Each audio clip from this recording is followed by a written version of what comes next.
All right, good afternoon, everybody, and welcome to the 1:30 Board of County Commissioners Workshop. Would you all please rise for the Pledge of Allegiance? I pledge allegiance to the flag of the United States of America and to the republic for which it stands, one nation, under God, indivisible, with liberty and justice for all. Okay, first off, we have a Mancos Conservation District updates. We have Mr. Margoles as now our Executive Director, which is different than where you have been in the past. So go ahead and bring your whoever down that you need to bring. Couple to sit up here. Bet. You all have to stand around the podium. That's where the microphones are. No. Oh, good. I've done similar before. Here. Well, thank you. Welcome. Thank you for having me here today. And as you indicated, this is a new role for me. I was the coordinator for the Dolores Watershed Resilient Forest Collaborative up until really just a few weeks ago. But now the executive director for the Mancos Conservation District. Really excited to be here. Want to say also that Gretchen Rank, the previous executive director, is now becoming the managing director. And so she's sticking around, which is wonderful for us and the community. And with her role, she's going to be mainly like doing kind of high-level oversight. She's scaling back her hours. She's going to be working with some of the large irrigation projects. We'll also be overseeing the finances, as well as like kind of just overseeing the Board of Supervisors, not really overseeing, but overseeing engagement with. And I will be taking over the day-to-day management, coordination of projects, programs, be the media contact, be working with all the lovely folks at the district, and really excited to be in that position and to be able to support the community in that way. So, you know, as one of my duties, I'll be probably the one that'll be presenting here for coming years and just be a big contact. I want to go over a little bit the program areas, some of the sources of funding for the district for this year. I won't be getting into too much detail. Sensa Wolcott and Neva Connolly here will be getting into some more detail of some of the specific program areas. If you guys want to go to the next slide. So one of the kind of most substantial program areas for the district are water programs. Recently, the district has received funding through Bureau of Reclamation, WaterSmart EWRP. We have a host of different funding sources right now for 2024 activities. These activities, some of the more significant ones are going to be some ditch diversions, so not necessarily new diversions, but improvements of 3 structures in order to support, like, I don't know, they're generally old water diversions that inhibit fish passage. These new diversions will be kind of sturdier, will be able to like hold up to many more years and also support fish passage. Installation of new smart metering to support kind of working with the ditch companies to install remote metering that supports kind of real-time kind of knowledge of the water going through, support management and the water managers. Other program areas are, I was going to talk a little bit more about some of the water ones, but that is fine. Some of them, like, Sensa is going to talk about the stream management plan. The stream management plan has been a really big effort with the Mancos Watershed Group and really the Mancos Conservation District taking a leadership role with it. The urban water conservation efforts with the town of Mancos to do water programming, water conservation, outreach, and just like workshops. And water quality monitoring has been occurring with the district and with partners over many years. And what's really exciting about this year is that there's going to be some additional analysis and outreach happening around that the water quality monitoring to see if, like, are we collecting the right data? What does it mean? how we're going to do some outreach on like what the quality of the water is and what should be done about it. We can go on now. Thank you. For agricultural programming, Sensa, or not Sensa, sorry, Neva is going to be talking about most of them. I do want to highlight one new funding opportunity that came through recently, the NRCS Equity and Conservation Outreach, which is going to be working with a number of different partners, including CSU Extension.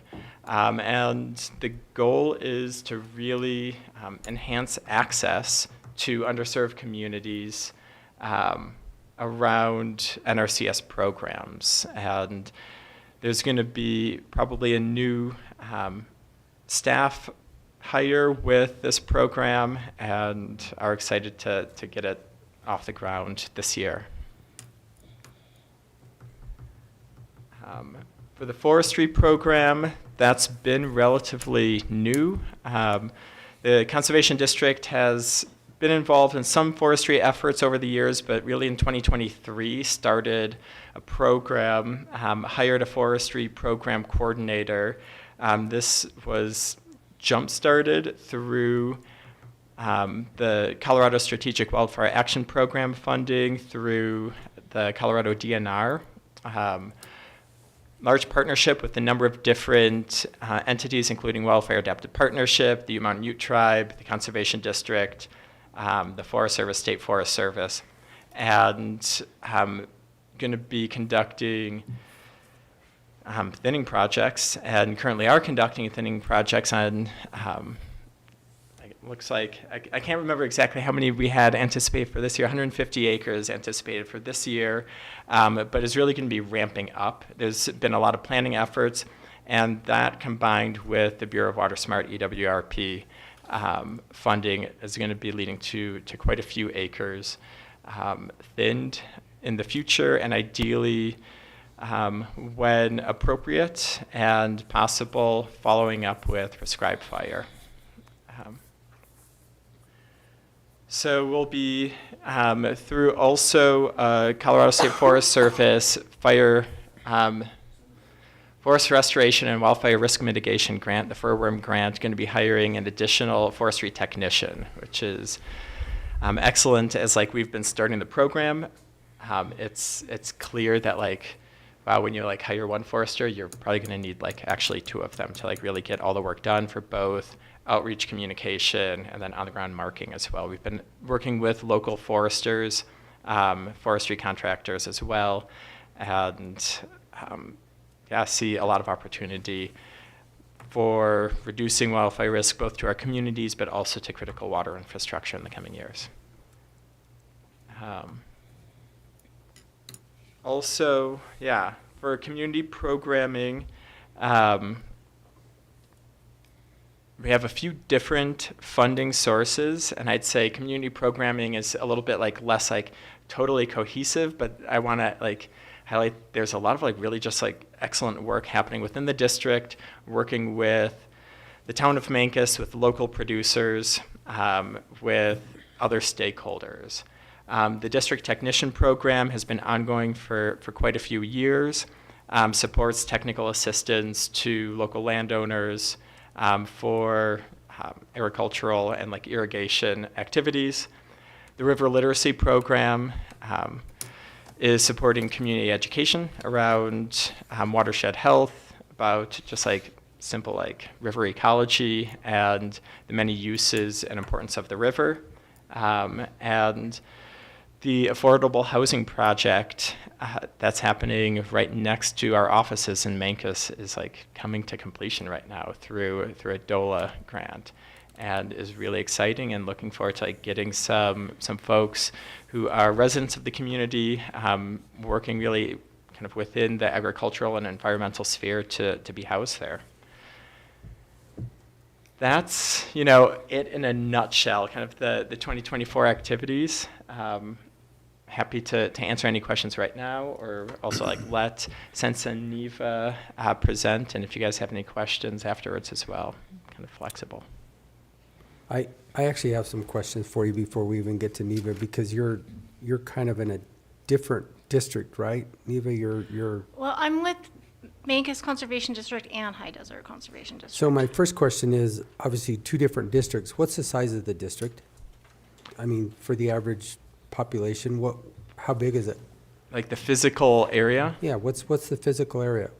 How big is it? So, oh, go ahead. I don't actually have the acreages, but the Mancos Conservation District covers the Mancos Watershed.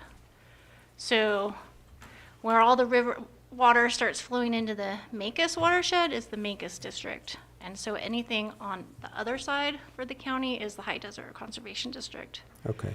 So I can, High Desert is much larger than the Mancos. Correct, because it's everything on the west side.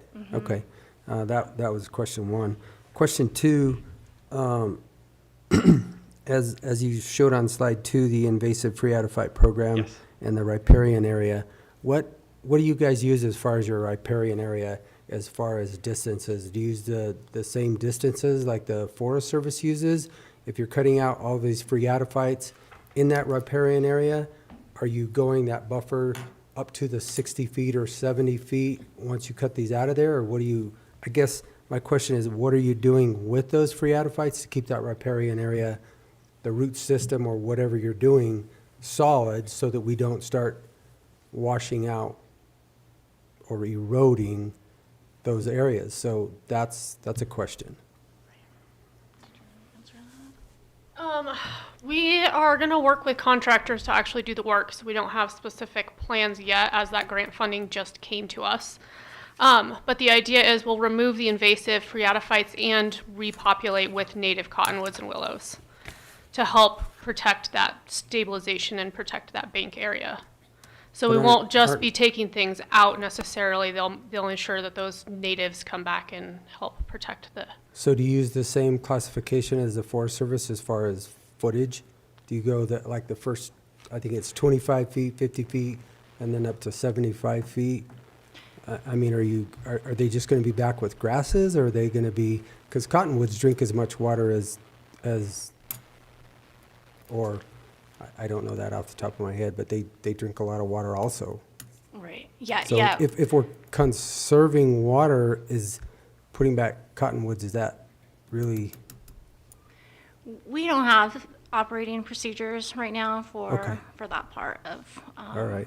our funding, but we'll probably use a lot of reseeding with our native grasses as well as plantings.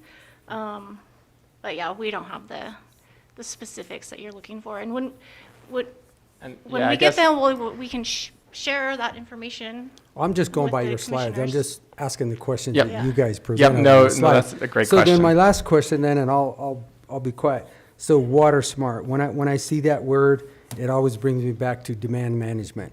What does that mean? Is that really, I mean, delineate that, explain that to me. Water smart, is that where you're headed to demand management, or what does that mean? Water Smart's just like really a funding source of Bureau of Okay. Reclamation. And so they have any number of different funding opportunities through the Water Smart program. Some of it's planning. You know, the Dolores Watershed Resilient Forest Collaborative worked with the DWCD on a Water Smart grant years ago. I know the Mancos Watershed group also had a Water Smart planning grant, and this one is an implementation one. And so there are actions that can support you know, I'd say watershed health activities, and it can be broadly construed. I think that there are lots of different buckets through the Water Smart funding source, but this one, they're really focused on the diversions, the metering, the forest thinning projects, and phreatophyte removal. And I'll just say for the phreatophyte one, some of your questions, you know, we will be going through NEPA, we will be going through kind of using best management practices. So I don't know the exact number of like feet off of the river channel. Happy to get that to you. I was right. just curious Yeah. if you use the same, basically as the Forest Service, the way they It's probably delineate. similar, but you know, they're different agencies, different regulations, and I don't know if it's like exactly the same. Yeah. Okay. All right. Questions, guys, or we'll, Yeah, and just to highlight, we're not a water authority, and we have like no regulatory authority whatsoever Right. when it comes to water. Right. Or anything, actually. Okay, Yeah. all right. Okay, who wants to go next? Neva? Okay, I'll go next. My name is Neva Connolly. I'm the district manager for the Mancos Conservation District. I'm just going to go over a couple of the programs that Danny mentioned. One of those is our soil health program. We're implementing a soil health program through funding from the Colorado Department of Ag. Both the Mancos and High Desert Conservation District are participating in this soil health program. Together, we have 30 producers signed up for the program. Mancos alone has about 2,500 acres enrolled in this soil health program. The producers that have signed up for the program, some of the perks they get are technical assistance through the district and the state for implementing new soil health practices. They have a soil moisture meter installed in their enrolled acres, and they get a soil test on the year 1 of the program and year 3 of the program to see if their soil health practices have improved their soil health. The program is a 3-year program. We are wrapping up, I guess we have 2 sources of funding for this. In one of our soil health programs, we're entering year 3 of the program, and we're starting year 1 of, I guess, program 2 for this. So the program provides the financial and technical support for producers to try a new soil health practice over the next 3 years that supports these 5 principles of soil health on the next slide. And so part of that just reduces the risk for producers to try something new. And so luckily in our county, we have a lot of hay production, and so that's perennial pasture, perennial grass. And so for the most part, our producers, just by basis of what they're doing, we have pretty good soil health practices. So, but for anyone wanting to maybe spend less on fertilizer and try to incorporate livestock, we have some resources available for those producers for that. All right, the next program I'd like to speak about is the Master Irrigator Program. I think you guys have probably had updates from Emily on this program. So there are about 30 producers showing up regularly. We have, I think, 33 enrolled. It's 4 days of class, 32 hours of course instruction. It's pretty intense for everyone. We'll wrap up about 24 presentations on topics of irrigation design, interpreting soil test results, maintenance, crop plantings and timings based on water availability, new technology available for irrigators. And our last day for this class is Thursday. And I'm sure Emily will be giving you guys a report on that. But it's going really well, and I think we've all been learning just a lot of information.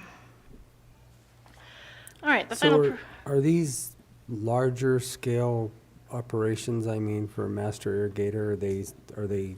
Because I know the trend is kind of smaller. Yes. Properties, are they a mix, or what are they mostly? We have a mix. I believe the program started off for people, for larger producers. But our class is a mix. We have some large producers, and then I'd say maybe half of them are like 80 to 40 acres landowners with maybe just side rolls. Yeah. Okay. Yeah, I think we even have one person with gated pipe, but yeah. Good. All right, so our Master Land Steward program is developed for the smaller acreage folks. As you guys know, we have had a lot of new folks moving to the area with smaller acreage, and they're coming from all over the country. Maybe aren't familiar with our high desert environment, so this Master Land Steward program is designed to get them to know their environment and help them with the land that they are planning to work with.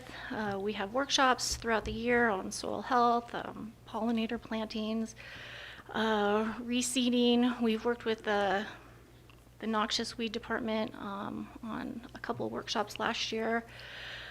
And then we have a 6-class course that we hold in the fall for these master land stewards to show up, and we have folks from the NRCS, CSU Extension, CPW, Fort Lewis, folks from Montezuma County just come in to give presentations on what our county is about, what to expect with working their land, how to plant things, how to make their water, how to use their water.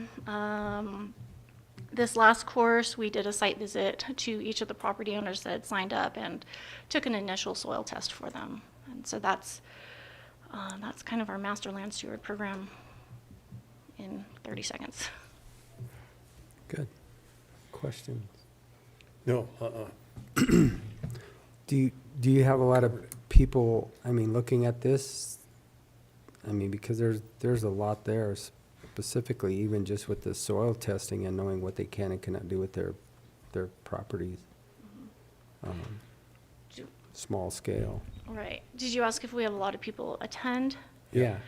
Yeah, so our workshops generally are pretty well attended with 30 or so folks average showing up. The stewardship class, we only had 9 properties sign up for the course, and I think it's again a little bit intensive. We run it twice a week for 3 weeks and several hours a night. So we do run into people, having a hard time showing up to all 6 classes for that. I will say we have people.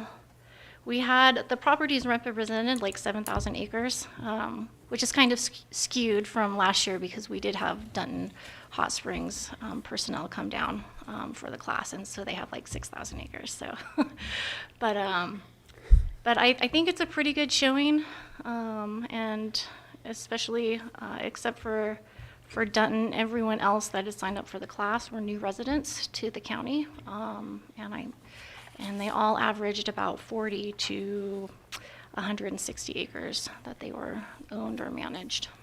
how do they find out about these programs?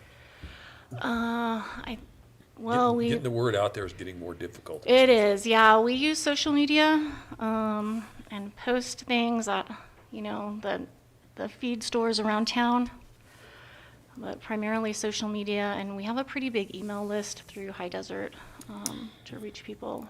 So, yeah. There's so many areas to cover to try and get the word out, but it doesn't seem to get out.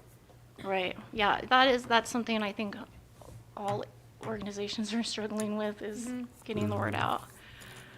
Yeah. Any recommendations? I don't. Trust me, we have tried to figure that out all the time ourselves, just getting the proper information out so that people know really what's happening. So, all right, very good. All right. I guess you're next. I'm next. I'm Sensa Wolcott, and I'm the Watershed Coordinator for the Mancos Conservation District.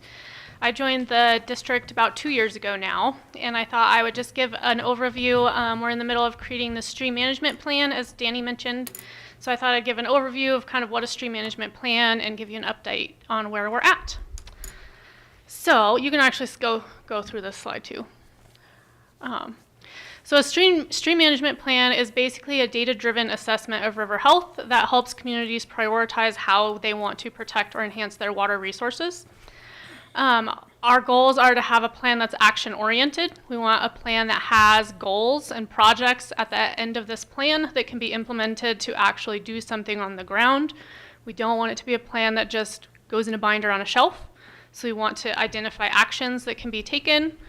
They are collaborative, so we're working with land management agencies. We're trying really hard to reach as many different parts of the community as we can and bring in all the different voices from the watershed into this planning process. We are using data to drive this analysis. As Danny mentioned, we have lots of water quality data. There is a lot of data that has been collected on various aspects of our watershed, from soil data to water data to riparian health data, and we're using all of that data in this plan. It is a completely voluntary plan. It is not regulatory. Nobody has to do anything that is outlined in here, which is why we want it to be really comprehensive and collaborative, because it's a voluntary plan of what the community wants to do with their water resources. If you want to go to the next slide. One of the things that we as a community and a watershed group really thought about when this project was being started was incorporating agriculture into the stream management plans. Many stream management plans that have been created look at environmental uses and recreational aspects of their watershed. But because agriculture is such an important part of our community, we wanted to make sure that agriculture was a part of the stream management plan. And so we have created an agricultural committee of 4 people from the ag community in our area. And their job is to help bring in the agricultural community and make sure that we're incorporating their voices into the stream management plan. Next slide. The process, this is outlined kind of by the state of Colorado, the Colorado Water Conservation Board, but the process can be tailored for each community. So you kind of start out defining your purpose and your scope, assess your conditions and identify your risks, select objectives, what do you want your results to be, and then we at some point need to prioritize this. And this is kind of where we're at in this phase, is we've got all the data, we have a lot of this data, and now we're using it to kind of put together a list of what actions does the community want to take and which ones can we actually implement with funding and things like that. From there, you implement them and then monitor to see if what you implemented is working.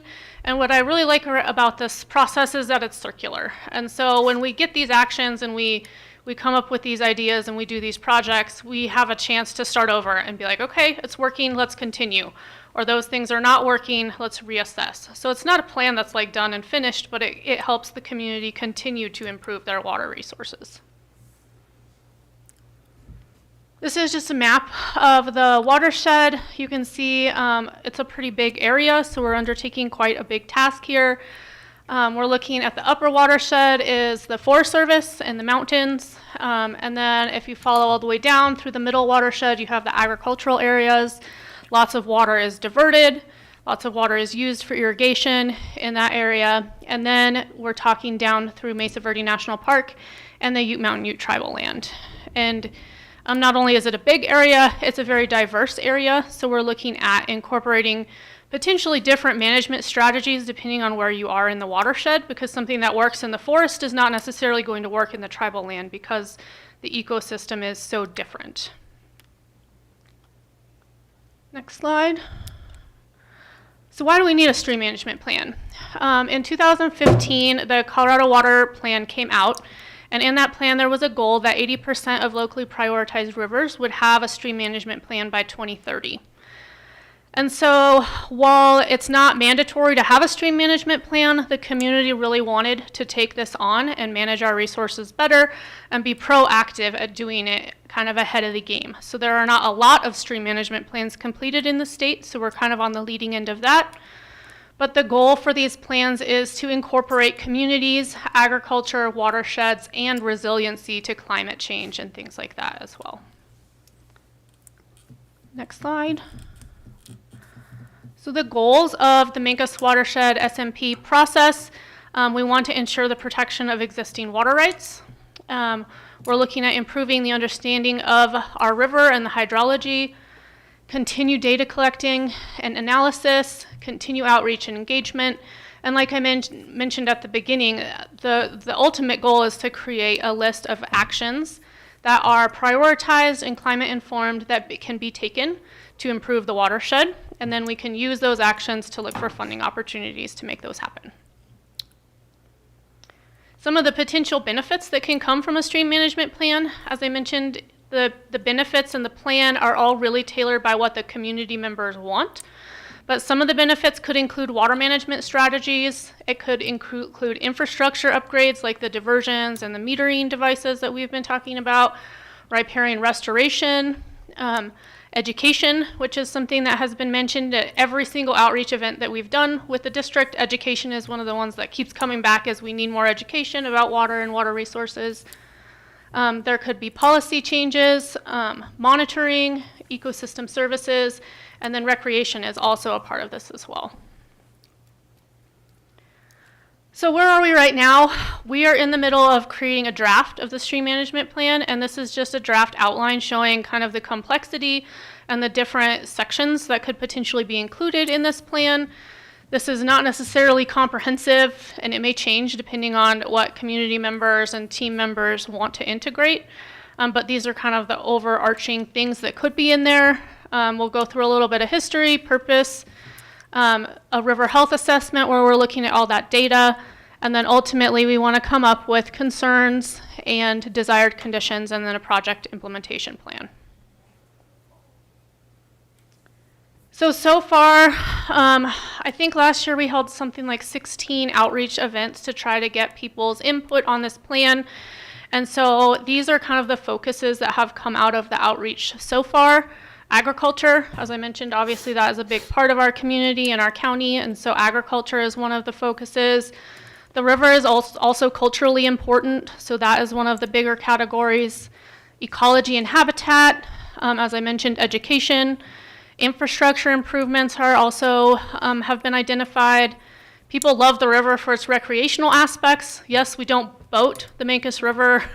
We're not looking at increasing boatable days or anything like that, but there are fish. People do love taking their dogs down to Cottonwood Park and letting them play in the river. My kids love playing in the river at Cottonwood Park. So there are recreational interests in the Mancos River as well. One of the big ones is stream flows and water quantity. How do we improve that for wildlife, fish, irrigators, all of the different uses? Water management, and then water quality. So those are kind of the overarching themes that have come out so far. And then on the next slide, I have just some examples of ideas that have come from stakeholders. And again, I'm not saying that all of these will be put into the final plan, but there's a lot of brain power being put into it and a lot of really cool ideas. So anything from diversion repairs and installing measurement devices, maybe we cover reservoirs and ditches to reduce irrigation loss, more stream gauges, decrease dust on snow. We need more beavers. We need more soil holding or water holding capacity in the soils. We could have a soil test database where everybody could have this collaborative database and see what's happening with other people's soils and work together that way. We need more compost. We need to clean up the river, improve recreation aspects. And then it's a watershed plan, so we're looking at even things like timber industry and forest management and things like that because it's all connected to the waterways. And so the plan, we have an outlined 3-year timeline. Right now we're in the middle of creating this first draft, which should be done at the end of February. There will be a comment period. Then we'll take those comments and feedback, revamp the draft, and the final draft will be done by the end of March 2025. And so that was your 8-minute overview of the stream management plan. So I'm happy to answer questions if you have any of them. Commissioners? Looks like a pretty aggressive plan. The outreach is aggressive, Yeah. I think. Yeah, it's a good goal. It is. It's a good goal. It is aggressive, I think, but yeah, good job. Thanks. Let's see how well we can function and get it done. Yeah, Perfect. yeah. Thank you so much. Yep.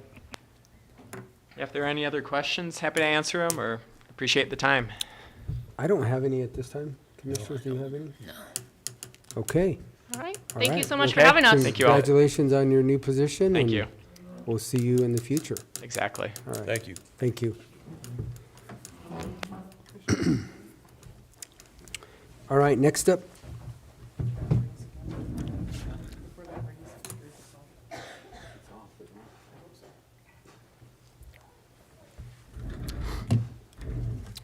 Rob, we're gonna discuss, I guess we're gonna discuss stop signs?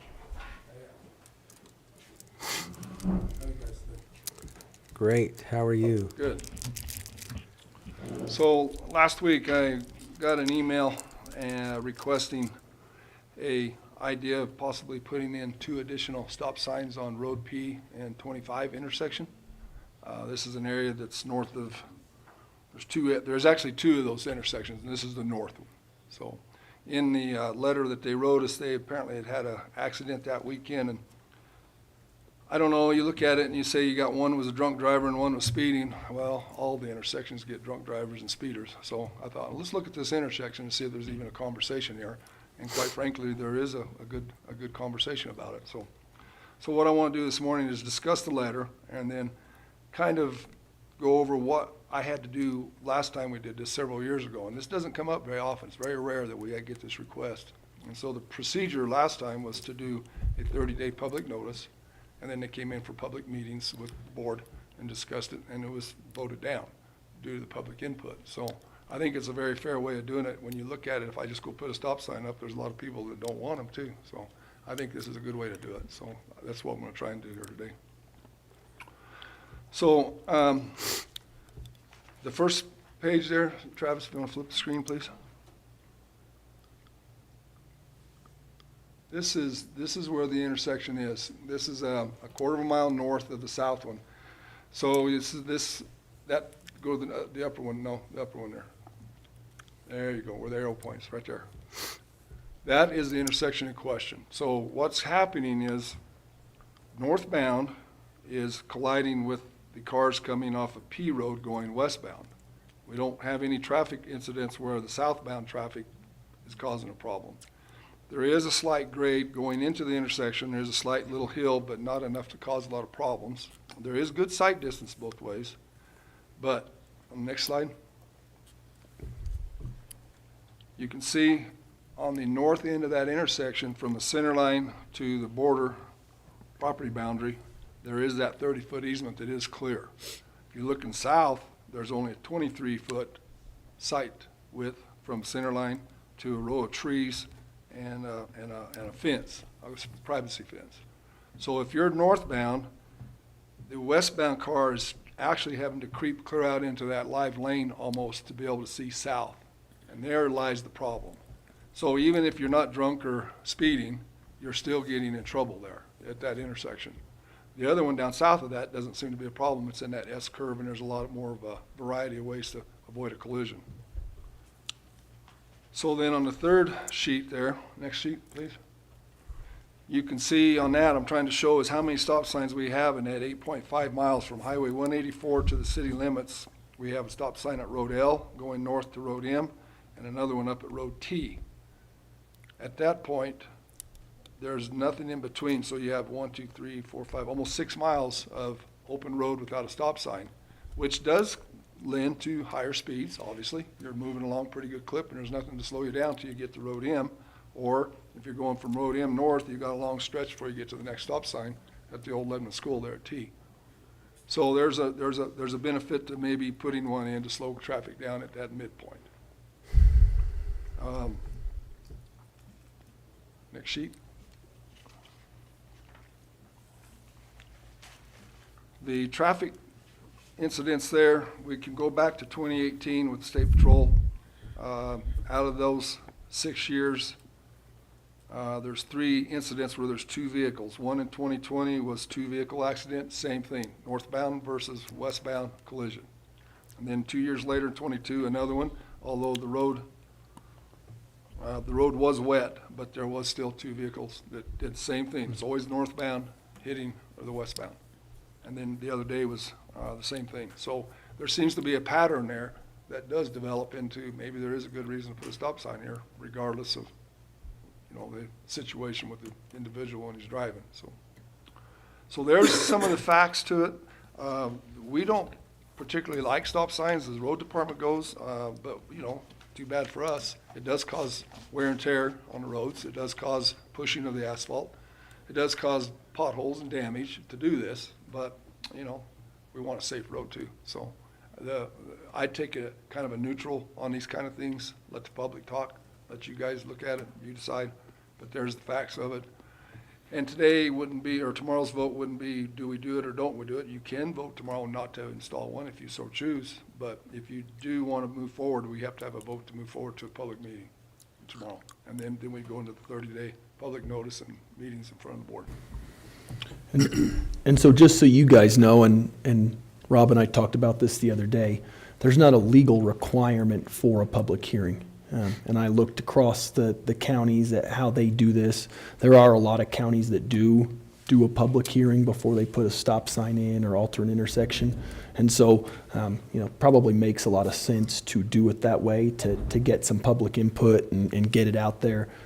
That's the way that it was done. Was it 2018, Rob? I looked back at the minutes. I think it was 2018. There was an intersection in question that's what happened. And so, we certainly can do it that way. Ultimately, like at a meeting, legally, you guys can approve a stop sign at the intersection. But I think there's a lot of sense to having a public hearing and hearing from folks that do drive on that road and use that road too. I would have bet, I'd have bet a paycheck in 2018, the stop sign would have been acceptable to the public, and they got voted down. So they did not want a stop sign. So Where was I mean, that it at? made perfect sense to me to put one there. It's still a good spot for one. Where was that, Rob? That's on Road 29 and L, where you make Okay, that dog yeah. leg, and where there's one stop sign and traffic going north and south. And Kind of reminds you of the intersection down here at 25 and G. yeah, very Or much H, so. I'm sorry, H. Yes, very much so. And so that day, I would have never guessed we wouldn't put another stop sign in, just for the northbound on what would have been the south side of the road there. Just one more, and it got voted down. The public had enough input on it that they decided not to do it. So the request here is just for one stop sign northbound on that upper intersection of P. No, Jimmy, you'd want two, because you don't want a Well, live right, car going yeah. through, so it'd be both directions. There's Just one- at the upper intersection. Yeah, you'd have one going north, one going south, and you'd have a three-way stop, so. So Are all these accidents at that intersection or These accidents today are at that intersection, yes. that intersection? 5, 2, 4, 5, 6. Well, one of them's a deer, 7. and one of them was snow and ice, so you really can't count those. Those don't count. But the three, every other year, it seems like we have a two-vehicle accident, same scenario, northbound versus westbound. They hit each other there. And I really think a lot of it's because you can't see south. When you pull out there to turn north or south, you're creeping out into a live lane. And if you're not paying attention, you're in the middle of a train wreck right when you get started there, so. And speeds are up there. This gentleman's he's right. The State Patrol was making a living off that road when we paved it there for a while, but it's slowed down since then. And So the State Patrol takes care of this road, right? Our yeah, Sheriff's Department as doesn't? far as that kind of take care stuff of goes, crashes and tickets and, I think our sheriff's department's out there too. I see them on that. oh, I think they're all patrolling it, Yeah. but State Patrol is the lead on it, yeah. So I've seen them out there. I know that he says there's no reason in his, I mean, obviously we all read the email, but I mean, that's really, a traffic study is what really gives you the true warrant, not a public hearing. Right. I mean, the traffic data is really what's gonna drive the proper data of what you should or shouldn't do. I mean, in my opinion, public opinion is gonna be public opinion. So I'm not sure that a public hearing is the best way to go about it. I'd rather see the traffic data. Well, that's all I on have that for data, road. so. Huh? That's all I have for data, so. I mean, it is, I've seen a wreck one day down at the end. I witnessed the wreck. The fellow pulled out in front of a live car going southbound on 25 and pulled right across because he thought it was a four-way stop. There's no stop signs there. Yeah. You Yeah. get that going pretty soon and everybody's like, No, well, I- they're all four-way stops. I drive it every day. Yeah, so, And like you said, on L and M, there are four-way stops, but there's, so the guy pulled Not out in until front you of a get all the way to southbound T. car and I thought that car was gonna stop like they do on L and M and, you Yeah. know, so you can cause more wrecks by doing too many stop signs too, so. I'd really rather see the traffic data than, I mean, I- this I- doesn't, I disagree. I think we need to be open to the public and have some of the public. well, I'm not speak to this saying too. that we wouldn't have a public hearing. I'm just saying Yeah. that the data is gonna be, I mean, that's how CDOT drives everything that they do, because every time we go to them with something, and they do the crash data, they're like, it's not warranted for whatever it is. The last one specifically out on the roadway at the school. Well, I think it makes a very strong point, Jim, because like I said, a DWI and a speeding ticket does not sway me to get a stop sign. Yeah. I mean, they do that everywhere. But 3 wrecks in 6 years at the same spot with the same scenario tells me something's going on here. You know, maybe it's worth taking a look at. So that's what I'm here today to do, just put it in front of you, so. Commissioner?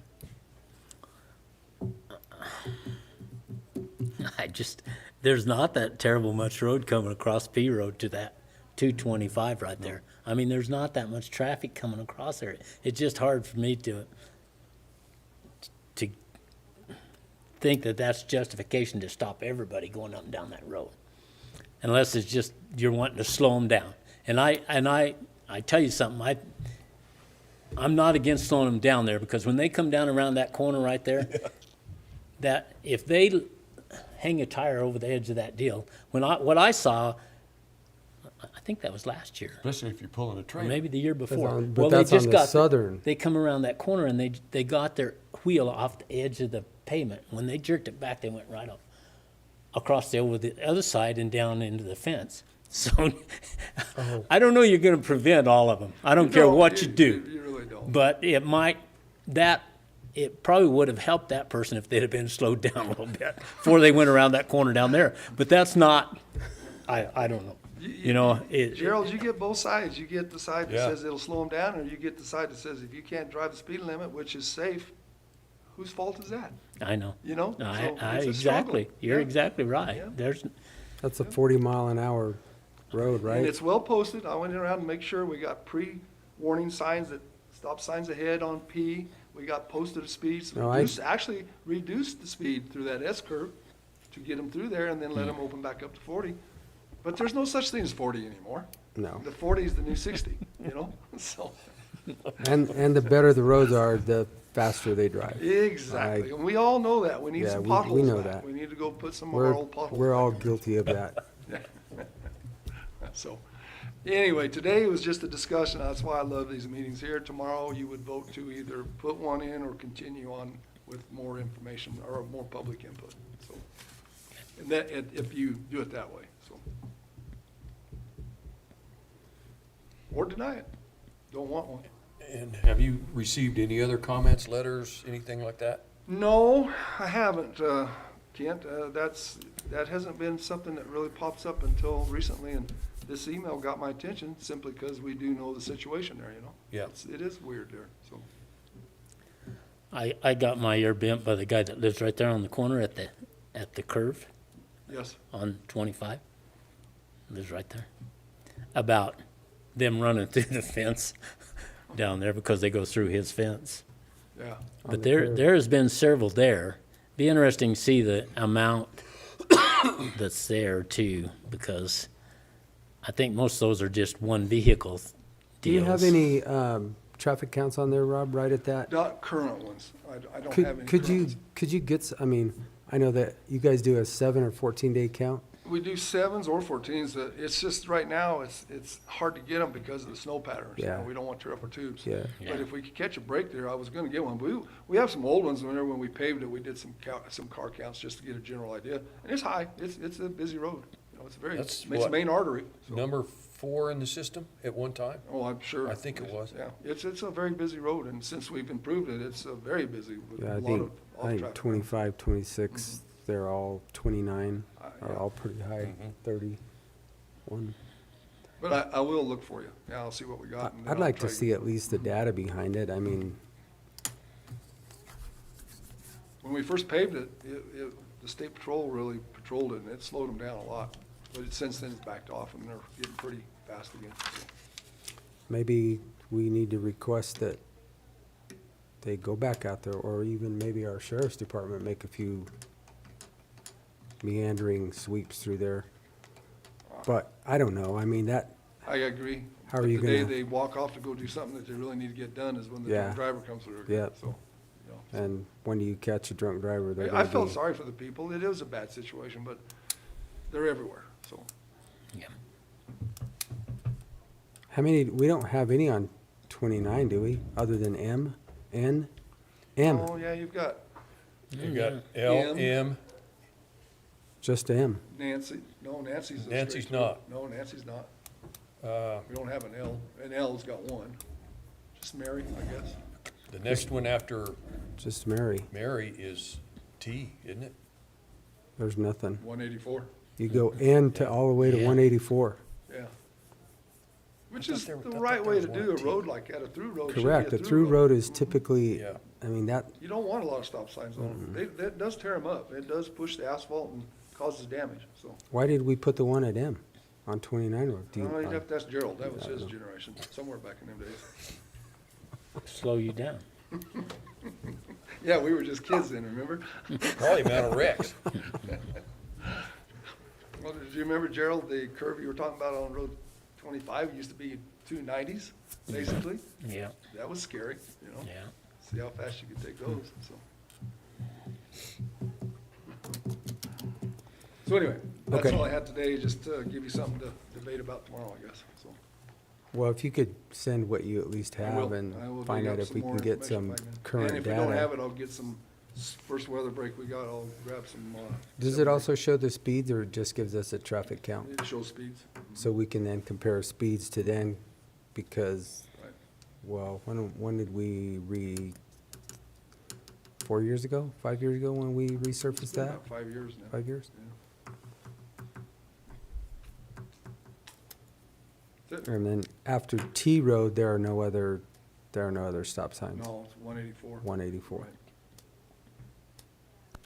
And I, you know, talking to the guys that's been around the longest, Nancy used to have a four-way stop, but it became a real problem because it's uphill both ways. And they were getting stuck trying to pull away from the stop sign and climb each hill. You know, it's down in that low valley. So they went in and pulled them back up. But L and Mary were put in for speed reduction control, slow everybody down. But that's the populated areas. That's your high traffic counts are really right there in that 2-mile radius around Yeah, the town. M closer to town, that makes sense. Well, and that's the thing on P out there, there's just not that much traffic coming across there. That's the thing that's hard, to me, that's hard to justify putting a stop sign there because That's there why is I'd so like to little see the traffic data. there because I mean- everybody else over there in the subdivision stuff goes down 26. I don't know. He's right. The further north you go, the less traffic you get, Yep. you know? Yeah. So that populated area down around Mary and Nancy and all the traffic in that, and L, you see that's probably a good place to have stop signs. You got them on 26 too, Mildred Road, Mhm. four-way stops. So L and M and N. P, I mean. That's the populated areas. Anyway, Okay, something to think about. all right. We'll think about it. Send that data if you have it. I will. All right. If we don't have it, I'll get it as soon as we get a break in the weather. Yeah. Okay. Okay.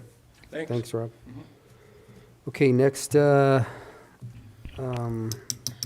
our discussion regarding the noxious weed plan and providing it to the noxious weed advisory committee. Travis, if you want to pull that up. Sendel, if you want to come on down.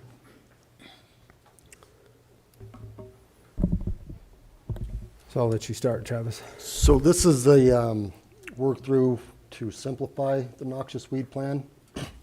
And there's been some additions and met with Ian a little bit about it. Specifically, I believe it's related to the management strategy. And if you'll notice, you know, given the road right-of-ways and roadways back to road and bridge.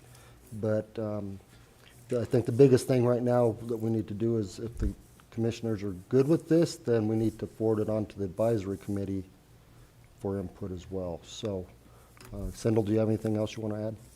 There is one, is this on? There is one that we will have to add to Appendix A. This species was found during springtime. It's called the yellow flagged iris, and there's only 2 properties that we have with this now, but it'll have to be eradicated. It's on the list 8. But other than that, I don't have anything else. Yeah, I looked at this and I don't have anything else. I don't either. This is just gonna go to the advisory committee Yeah, now? maybe they have For something. their, Correct, and for their then, response? and then they'll either add or make recommendations, and then we'll bring it back and see what the commissioners want to do with that. Okay. When do they meet, Sindel? I just gotta set up a meeting with them. We don't have Okay. a set meeting. It's Okay. just kind Oh, of okay. when they can meet up. Okay. Yeah, I'm fine with it. Yeah, Send that's it, send it to the advisory committee and let them talk about it, scratch it up and see what they come back with. Okay, sounds good. Thank you. All right, thank you, Sindel. All right, next up, Rob Dobry and Mr. Copeland talking about a 2025 battle grant.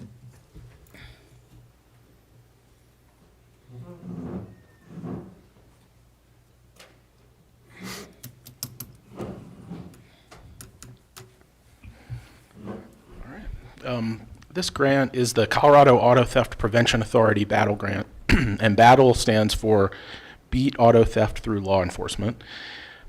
This came to you a couple weeks ago, I believe, originally, and we made some changes to make sure that we were capturing the 2024 rates for officers, as well as make sure to include some fringe as part of those rates as well. And one of the other benefits I wanted to highlight is just that there, by being part of this program, there is potential for additional funding if there's an auto theft ring or something like that in the county. And Lieutenant Copeland could speak to that a little better than I can. But if you had any specific questions, I'm happy to help. Go ahead. Involvement in this grant. There you go. There it is. Involvement in this grant, the battle grant, primarily deals with monthly operations that we do 1 month in the Durango area and 1 month in the Cortez Montezuma County area. It's a sharing of personnel. So we send personnel to Durango area agencies, put people in there. And then the next month, we do the same thing in Montezuma. Folks from the Durango area come over here and help us out. The initial involvement with this was specific to auto theft. And what they have found is that the people committing auto theft crimes, which are seeing a drastic increase statewide, certainly, in Montezuma County, very much so, is that other property crimes involve the same folks. In fact, we had an event yesterday that is a perfect example of that. 8 or 9 cars broken into, 1 car stolen, and a home burglarized. It was all the same person. So they expanded their interest to include property crimes. Primarily what they did when they first started was they would come here looking for stolen cars. And the way they did that was they would drive around with what's called a LPR, license plate reader, in a state patrol unit and wait for it to yell at them and tell them there was a stolen car. Then they started working on arrest warrants for people involved in auto theft cases. Then they've expanded to property crime cases. So it's a really good opportunity for us to bring in enough manpower to deal with finding and bringing into custody people with property crime related warrants. Whenever it's auto theft specific, we try to gear towards that. But it gives us an opportunity every other month, 6 times a year, to have 8 or 10 extra officers in the area to go target whatever it is that we don't want to target. So that's the big benefit of that. As Robert mentioned, the other benefit is if we were to get involved in a large scale auto theft case, and when I say large scale, I'm talking about 2 or 3 cars, you start talking about a lot of man hours, real fast, real quick. And there is a way that we can reach out to them for some funding assistance. In addition to that, being involved with CATPA, we have access to auto theft investigation experts that we can reach out to as a resource that we simply, most of the time, would not have. Sheriff Nowlin is certainly an auto theft expert, but he's a really busy man.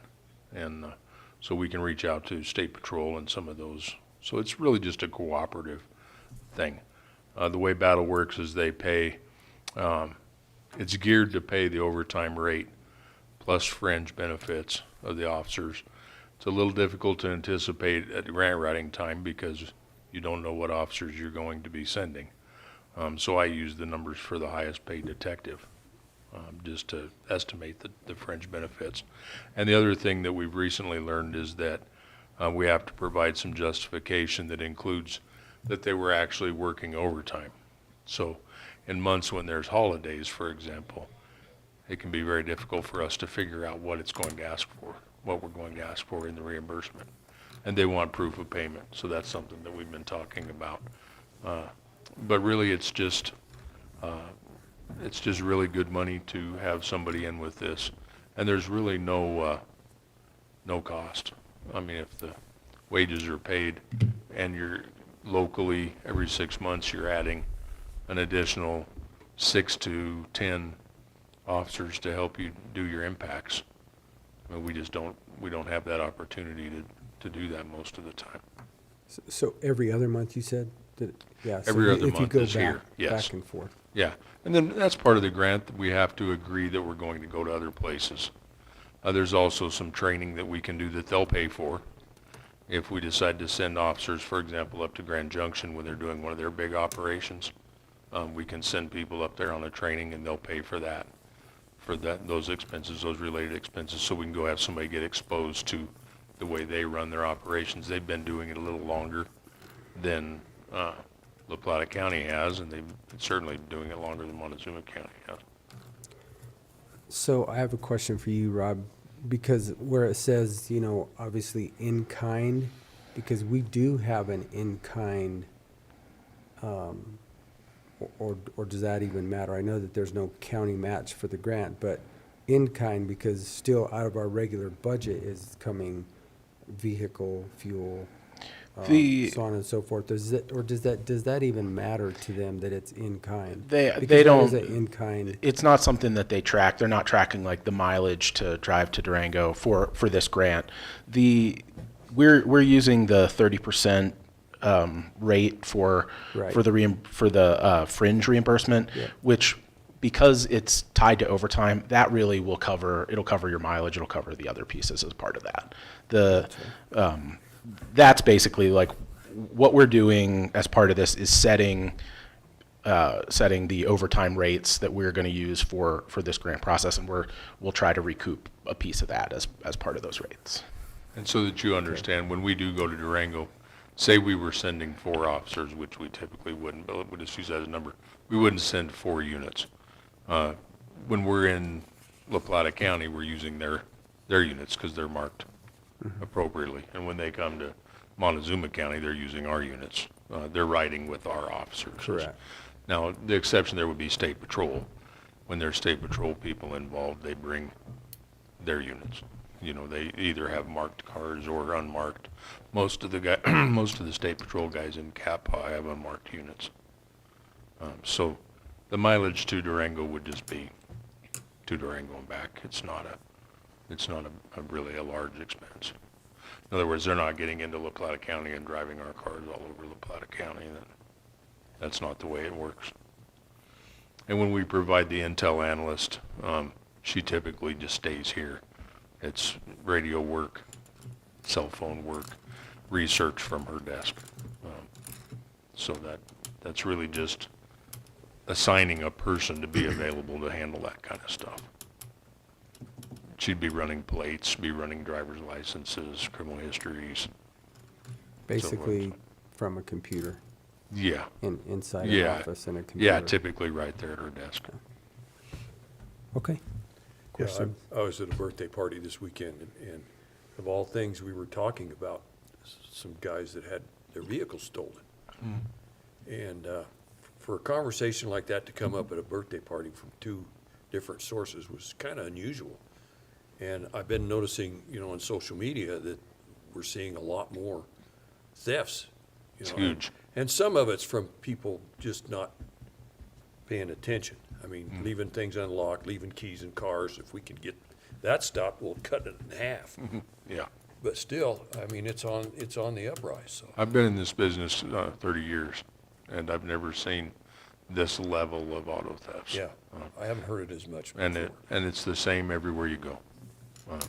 Durango's having a huge problem with it, and we share the problem. I mean, it's really happening a lot. It was really great when they realized that, you know, there are people that specialize in stealing cars, Yeah. but there are also people that just specialize in stealing. And they'll go out and go through cars looking for things to steal, and as you point out, if somebody's left their keys in there, Why not take the then whole the car car's- while you're there? then the car's gone. Yeah, why just steal the boom box out of the car when you can take the whole car? And, Yeah. and then also they bounce back and forth between the two counties. That was something else we realized. For a long time, the trend was cars from here would go to New Mexico, trailers from here would go to Durango, like cargo trailers, construction trailers, stuff like that, and Durango cars would come here. I don't know what the loop was, but that's what was going on. And I really think that a majority of our property crimes are driven by narcotics. That's been my experience. That's how it was in Durango when we started having real narcotics problems years ago. Property crimes go through the roof. They just do. It also gives us a chance if we have somebody that's particularly difficult for us to get a hold of. We have those every once in a while. People that like to run, people that like to fight, people that like to hide. If we have those kind of warrants, it gives us an opportunity that we can bring in a lot of bodies and put that person on the warrant list, as long as it's a property crime, which it pretty much always is, or vehicle crime. You can bring in enough investigators that you can really pin someone down and be able to handle it without the force and stuff that would normally be required, without the vehicle pursuits and so forth and so on. So it opens up some opportunities for some other creative solutions to problems as well. Okay, any other questions? No, I don't have any. Okay, So- anything else, Rob? appreciate it. Thank you. All right, thank you, guys. Well, I guess you I'll stay. I'll stay. stay here. You stay Yeah, he's- sitting right he's there there. for the and- duration. Here for a of little this. bit. Thank you, Miss Wanda. Come on down. I guess now we're gonna talk about another one, which is a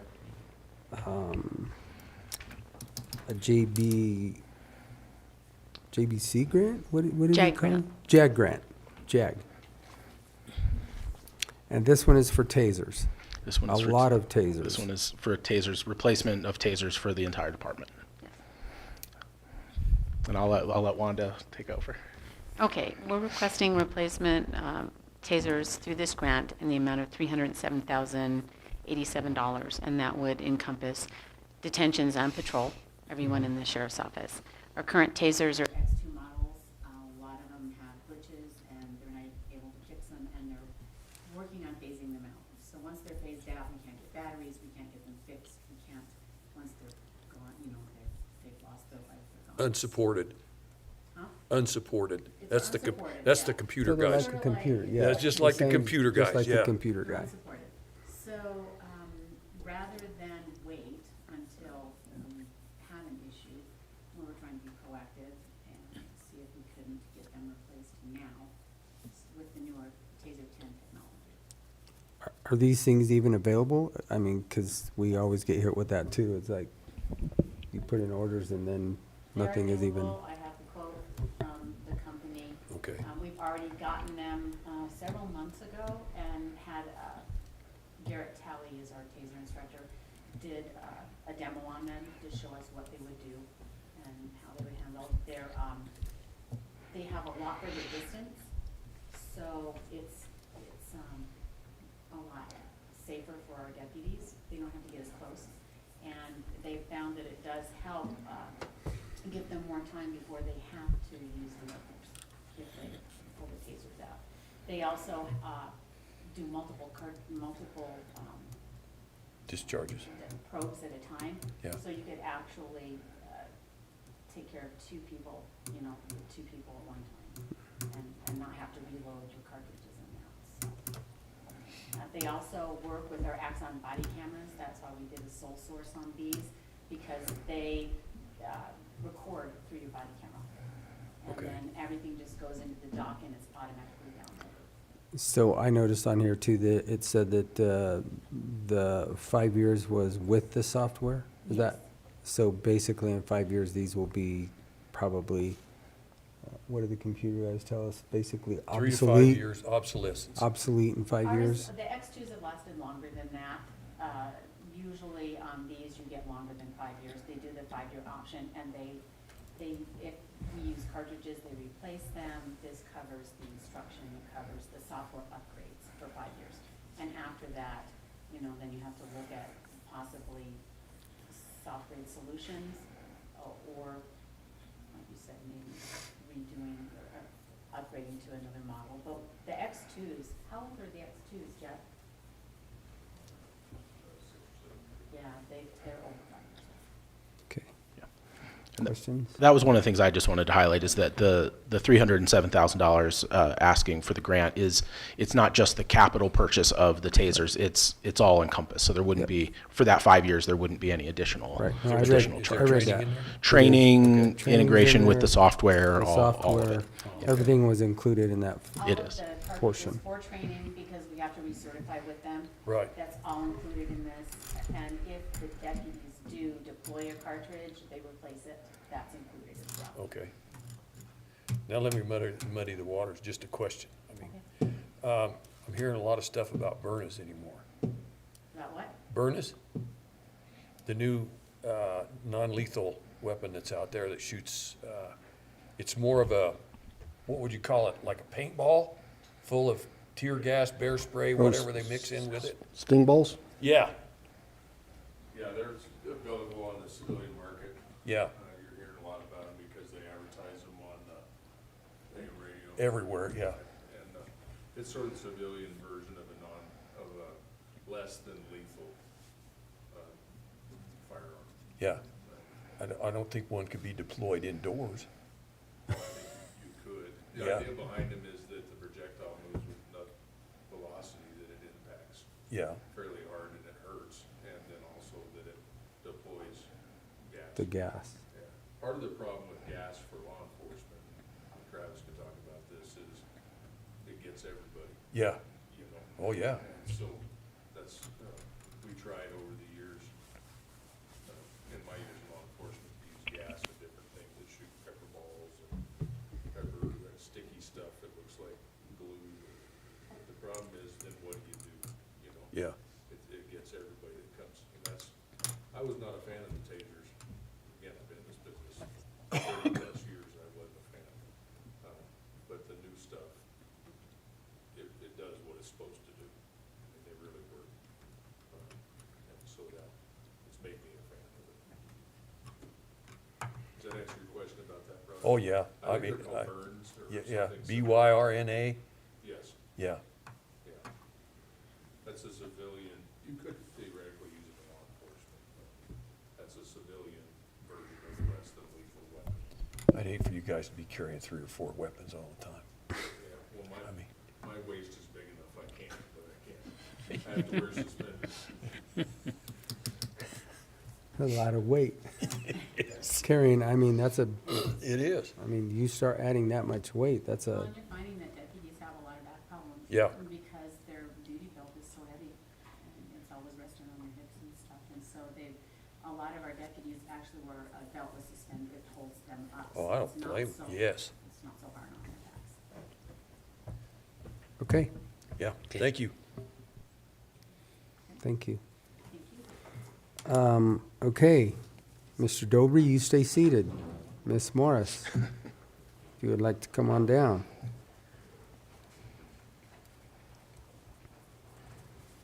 And we're gonna discuss today our CDOT Faster Grant for the new MoCo transportation van. I'm assuming, is this a transportation van that we were supposed to get like several year? years ago? 2021, we had to look it up when this grant was originally submitted. It was originally submitted in September of 2021, and I think you've talked about it, I don't know, probably 4 or 5 times since then in various meetings and updates that Jennifer's given. Yeah, I would think we've talked about it at least that many times. And now it's finally ready? I mean, they finally have a van that, Well, it'll be delivered, I mean, they're wanting, you have to sign, and then they have to deliver and all that stuff. I don't think this is on. No, you gotta No. hit the button.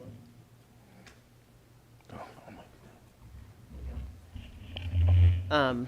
So, yeah, now we're finally getting that, to that point. They've actually emailed me 5 times to remind me to sign to get the contract signed. I'm trying. But yeah, we've talked about this van. It's gonna be the wrapped van. It's a 9-passenger, or a little less than 9 passenger, but 2 wheelchairs. And so, yeah, we've talked about it a few times. So hopefully we'll get it soon. Okay.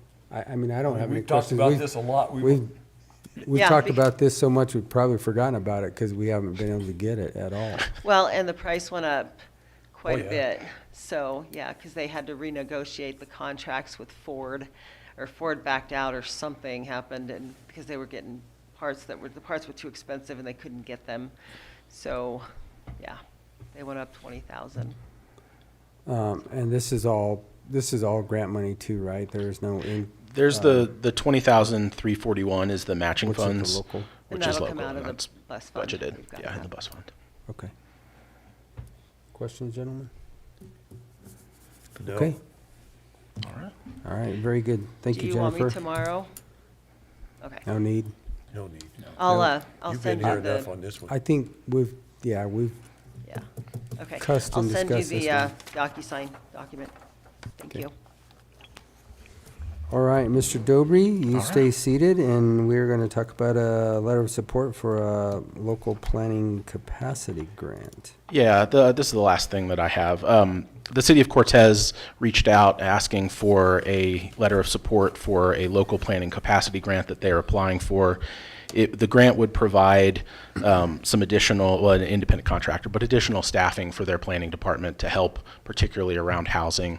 And what I said in the letter is that the Montezuma County supports the efforts of Cortez, its largest municipality, to remove barriers to housing development and support local industry in meeting those goals. So, yeah, that was. Unless you have any other questions or have anything you'd like me to edit into it, I wrote that as a draft for you and thought I think that kind I of read it. Looks fit with fine to what you. me. yeah. I didn't, it's basically just a LOS, so It it's is. not, Nothing too it crazy. doesn't tie us to anything. Yeah. Exactly. Yeah. Okay, All right. very good. Thank you. Thank you. All right. Now you may leave. Unless you want to stay around for all this exciting entertainment here, you know. All right, we have another letter of support. Mr. Jeff Brown, come on down. We've talked about this before. I do see that you have provided some new information for us, which actually pretty cool pictures. Yeah, it is. Yeah, absolutely. So I did meet following the last time I was here. Good to see the Board of County Commissioners again. I did meet with Brad to discuss all those points that were brought up, and he did say that the north side looks like a prime spot for a mural. It's in the shade. It looks like it'll last 20 years easy before any kind of maintenance needs to be done. And then I brought up the south side, and he looked at the south side of the building, and due to the amount of doors and windows and the lights, he felt the mural would only turn out in good shape if we did 36 feet. So from the sidewalk, 36 feet, and then the mural will stop. So the rest of the building will be left as is. So reading it, it also states that they're going to be on pre-primed aluminum composite panels designed for long life and Right. 3 installations. So basically, the mural is not going to be placed on the On the wall. No, building surface. They'll be placed on panels and then attached to the building. Right, so the way Brad described it to me, it'd be like a nice sheet that he could have in his house, temperature controlled. He could paint it, and then he could come in a span of 2 to 3 days install it. And so it'd also be like a acoustic panel. It'll have a little bit of a spacer Yep. up against the wall, and then you'd have the panel itself. Yeah, that kind of makes me feel a lot better about what we were doing to the side of Right. that building. Yeah. Right. Because I think this is actually functionable. So this actually makes a lot of sense to me. So I think you've answered all my questions. Plus, we actually get to see a copy of the picture, which is actually, Yeah, those are Actually looks- sweet. looks I kind of really cool. like So those. I appreciate gathering the more information for us. Oh, no problem. So that we can actually, it's easier for us to talk to the people when they ask us, what are we doing with the Right. building? So I don't have any other questions. No, gentlemen. The lumberjack scene, the sawmill scene on top, Yeah, I actually hope to convince Brad to use that in the McPhee exhibit or the Dolores exhibit. That'd be really nice. Yeah. Commissioner, you have any questions? Okay. Good. All right. Right? Thank Good to you. see you guys. And thank you for the additional information. No problem. Glad to Appreciate help. thank you. Mr. Dietrich is I not think- in here. Travis went to get him, I think. Miss Bug, we'll go ahead and come on down. Since you're already sitting there waiting, we'll ramble right through with you. Hello. How are you? Good afternoon. So this is just the same contract as last year for my commercial appraiser. Just needs to be updated. I went through it and nothing stuck out to me that had changed. Did you look at it, Ian? I did look at it. This is a good contract for us. This is something that we drew up, and so I feel fine with it. Okay. That's all it is just to be signed. I think it's just a new annual contract Yeah. that we basically do every year anyway, so. And he Question. provided his insurance. I sent that over to admin, so that's in his file too. So I think everything's up to date. Just need this to be signed. Great. Quick and easy. Quick and easy. All right, I like it. Thank you. ma'am. Okay, James, come on down. And we're gonna talk about Big that game extensive letter that you wrote and all the maps and everything that went along with it. Okay. Go ahead. Well, good afternoon, gentlemen. Yes, we have two comments that are due for two of the simultaneous planning projects that the BLM have undertaken and have been going on for the last couple of years. The first one is the Big Game Habitat Conservation Resource Amendment. And anyway, in also the Gunnison Sage Grouse Resource Amendment, I think really the common thread for both of these is really economic for us for the most part. Certainly any kind of regulatory burdens that they place on any additional, oil and gas recovery is going to be something that would hit us pretty hard, especially regarding the CO2 production, of course. But the other side of it is that, we've been told repeatedly that we're moving from an extraction-based economy towards a recreation-based economy. And, some of the things that regulatory burdens that they would have in here on this would influence that also. I've also kind of made the case through the arguments in here that just a simple switch from oil and gas to recreation-based is probably just not even reasonable. No chance that's even going to happen. The economics of it are disastrous for this county.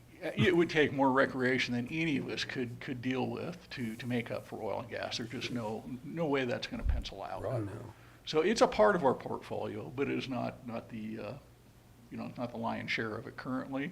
Whether it will be the lion's share of that in the future, who knows? I doubt it. I think that natural resource-based production of all kinds is probably going to be a part of our mix in foreseeable future. So what we've got to focus on is just an expanded portfolio. We probably have too many eggs in one basket right now with the oil and gas situation the way it is. Can't do a whole lot about that except from here at this point forward to try to diversify some.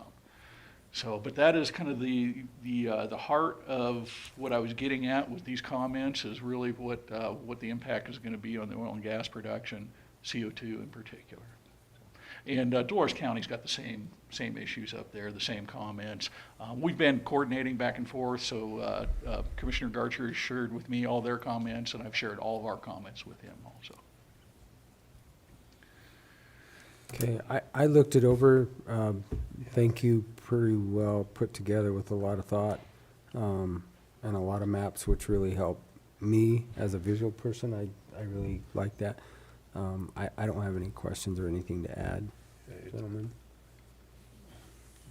No, I think it's a good job, James, as far as that goes, but I tell you the fact that all of this stuff, all of this going away from our natural extraction of mineral stuff, it affects all these property owners that own those mineral rights. They're taking that away. Right? Because you have no choice about doing anything with your property whenever you can't drill or do anything in this state. Yeah, for those folks that have the split estate sort of a situation, it could be a real bummer for those folks. Sure. You know, even if you don't own mineral rights, if you allow somebody to go in and drill on that property, you usually get some payment back for you know, whatever damages to the surface. A lot of times you can work out some kind of agreement with the energy producer for a variety of different things. Yeah, I mean, there's mitigations. Absolutely. There's opening and closing, reclamation that you can, I mean, it's. James, I know whenever we had the issue, when I first came on the commission, we had the issue out there with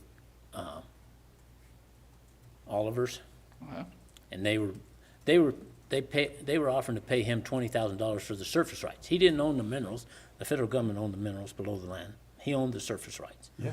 They offered to pay him $20,000 to put that well there.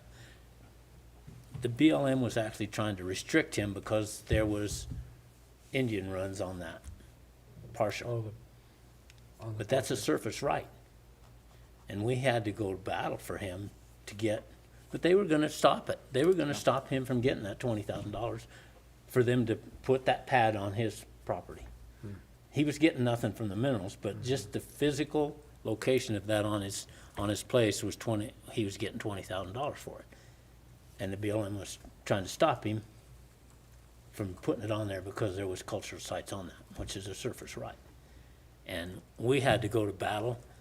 Then that was back when Allard was our senator, and we actually had them here and to confront the BLM about that whole process because of what they were doing was not legal. And it was a pretty heated debate in the room because we got in, we told them guys, this is what they're doing. And they sat right here and denied it. They sat right there in front of us and denied it. And so it caused some real issues for a while. That of course, Gerald, has been part of the battle through this whole process is because they keep trying to reach through, you know, by justifying it because they have federal minerals below to reach through and try to control what's going on the surface. And that's certainly been one of the biggest issues that we've two different rights. addressed. Yeah. Surface and mineral. Okay, I again, thank you, James. I don't have anything to add. Okay. Okay, thank you, gentlemen. No, I think you covered most of it pretty well, so. Okay. Thank you. I will have these ready with a signature block on the bottom for tomorrow. I will be out in the field on the BLM Southwest Iraq field trip down at Flowdown and Yellow Jacket. So when I get back in, field trip should be over at about 2 o'clock, and I'll pick them up from Kim and then submit them. We have to submit them tomorrow. Okay. So, okay, thank you, All gentlemen. right, very good. Thank you again. All right.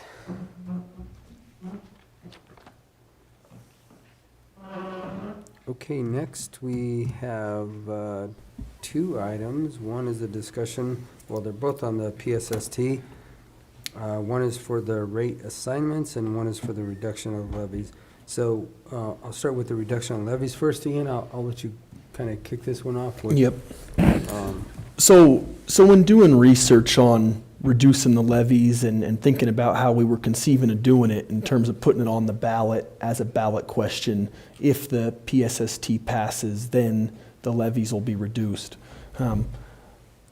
We can't commit ourselves long-term to reduce those levies via a ballot question because every single year the county commissioners are tasked statutorily with setting and certifying the levies, including the county levy.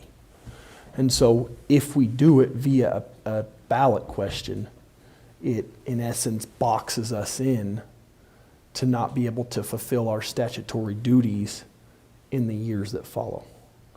And so my take on it is I think that you can pledge, this board could pledge publicly to reduce the levies in the event that the PSST were to pass. But you can't have the voters vote on that issue because that's something that the board is statutorily tasked with doing, if that makes sense. It does. So every year when we just got finished doing, last meeting, where we Yep. submitted our valuations for road and bridge. Yep. County General, LEA, yada, yada, yada. So we could then, if the PSST passes and we know we have X amount, then we could reduce that at that point in time? Absolutely. Or So we could like, shift it, or? so for instance, this year, the Douglas County Board of County Commissioners reduced the levies in Douglas County to offset the assessment issues. And so you can do that. It's just not something that's done through a ballot question. So if we see that it brings in X amount of dollars and we know that we can cover it, then we could reduce our 10.8 to whatever that number would be. Yeah. So, Well, and I think it's absolutely critical as you move forward with the PSST to make that known to the voters. I mean, I think that it would make sense for each board member here to make a commitment that, hey, as long as we're on the board, we're going to adjust this to compensate for the additional amount of money that's coming in. gotcha. But it can't be voted on. And I don't think that there's really any easy roundabout way to do that. I've reached out to DOLA to try to get in touch with their tax experts to just see if they have any ideas. But statutorily, that's something that you guys have to do every year. We can't just state that excess revenues will be used to lower the levies. Well, I mean, you might be able to write something very broad like that into a ballot question. But, I mean, again, that can go both ways because ultimately, these board members aren't going to be board members forever. And so, I mean, you're making a promise that, So we're not you don't- tying anybody in future boards? well, and you really technically can't even tie yourself to it. Yeah. I mean, you could pledge to do this thing. And I think, it would make sense and it might give people out there faith that, hey, this makes sense to vote for this sales tax. But you can't fence yourself in via a ballot question, if that makes sense. Yeah. So we can't, but what you're talking is about putting on the ballot that you're gonna reduce it so many mills. Yes, That's what you're talking about. absolutely. Not just a pledge that whatever excess this brings in, we will adjust the mill. Yeah, no, you can make that pledge as a county commissioner, and you could say, hey, this is what Well, we're that's gonna all- do. That's all we intended to do. But we can't just put it on Yeah. the but- ballot as a question for them to vote. Yeah, you can absolutely pledge, and maybe that was a misunderstanding on my part, you can't vote to do Yeah. this. Yeah, well, that wasn't our intention. Okay. Our intention was to just pledge that this excess money, we're not asking you to give us Yep, 5 million extra dollars. What we're asking you to do is to switch the actual part of the weight of what's running this county from property tax Yeah. to a sales Yeah. tax. That's what we're asking. yeah, and you can do that. I mean, And you we can pledge publicly do whatever that. that brings, Yep. we're gonna help adjust the mill levy to compensate for it. Yeah, just understand it's not gonna be binding, I mean, that's your word to the people. Well, that was never my intent anyway, to. Yeah, you can't put- bind yourself Yeah, yeah. to a specific number. Future boards. Yep, Yeah, or yep. Leslie, I mean, I asked Yeah, her to come I back. 100% agree with Ian. You can't lock yourself into lowering the mill levy because what if sales tax receipts that Yeah. coming year, next year, aren't what we thought they were going to be, Mm-hmm. and you've already locked Locked yourself in yourself at a in. lower levy, then what are we going to do to balance the budget? When and if you guys decide to reduce the levy for county general, I would use the words, so the form that gets turned into us via the individual entities, it's called a mill levy credit. and it's a one-year thing. So each year, they have the ability to give a credit back to their taxpayers that's in that district. So in the resolution, I would just definitely make sure and use the one-year credit levy word, so that it's, you know, just gonna be a one-year thing. So it's specific to that year. Specific to that year, specific to that credit that you're giving based on receipts from the sales tax and what you want to give back to the voters. If you want to do it that way. Yeah. But I wouldn't recommend doing that. I don't want to equate it to the senior discount, but it's kind of like that.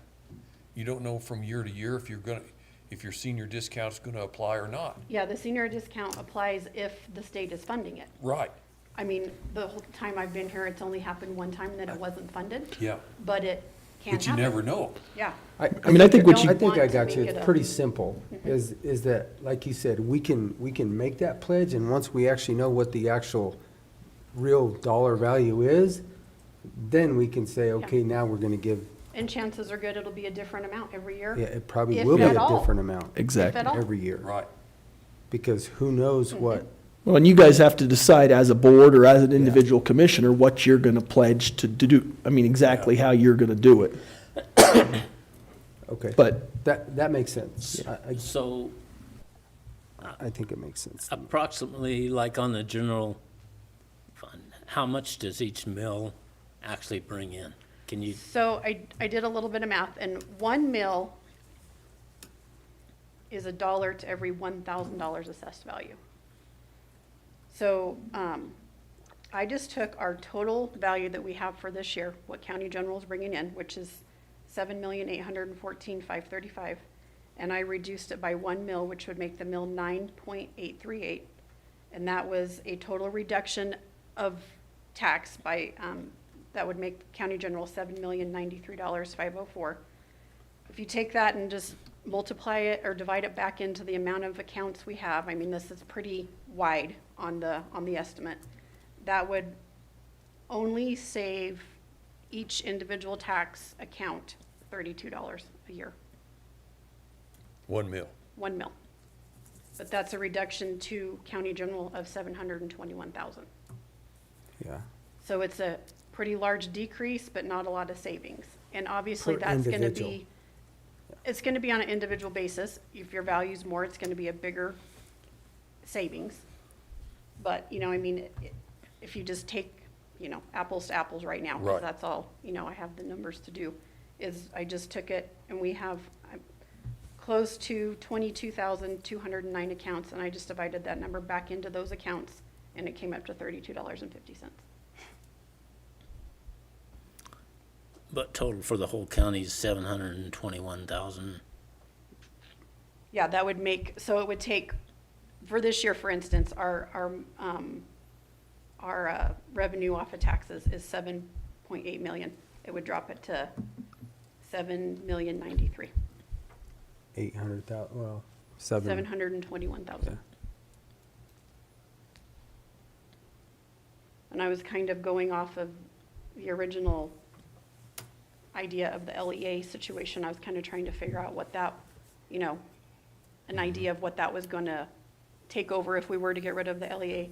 But even dropping it 1 doesn't. So LEA But brought in that- over $800,000. but that would be for all of the Every single accounts that are on there. Yep. Which the LEA Because, doesn't have yes, every County general account. affects every single account. That's the only way you can Correct. affect everything in the county. Where the is with- LEA only affects the unincorporated part of the county. The municipalities don't pay any Correct. part of the LEA.